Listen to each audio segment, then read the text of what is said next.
જૂનાગઢમાં સનાતન સંત સમાજના નેજા હેઠળ હિન્દુ સમાજના વિવિધ સંગઠનો દ્વારા વિરોધ નોંધાવવામાં આવ્યો। દિલ્હીમાં સંસદ ભવનના મકરદ્વાર ઉપર કેટલાક પપ્પુ યાદવ સહિત સાંસદો દ્વારા કરવામાં આવેલા કૃત્યને લઈને સંત સમાજ અને હિન્દુ ધાર્મિક સંસ્થાઓએ ભારે રોષ વ્યક્ત કર્યો હતો।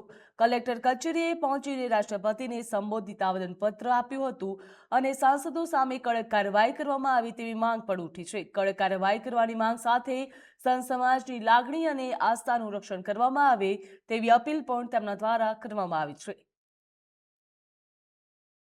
આજે સંસદ ભવનમાં ખોટું નાટક કરી રહ્યા છે। ખોટા ભગવા ભેગ પહેરીને ભગવા લુગડા પહેરીને નાટક કરી રહ્યા છે અને અયોધ્યામાં પણ ચોરી પણ કરી રહ્યા છે। આવી રીતે આ સમાજને ધર્મને બહુ દુભાણી છે લાગણી અમારી। અત્યારે બધું હાલી રહ્યું છે। આ અમારી નિવેદન પત્ર આપ્યું છે કલેક્ટર સાહેબને। તો જય સિયારામ, જય ગિરનારી।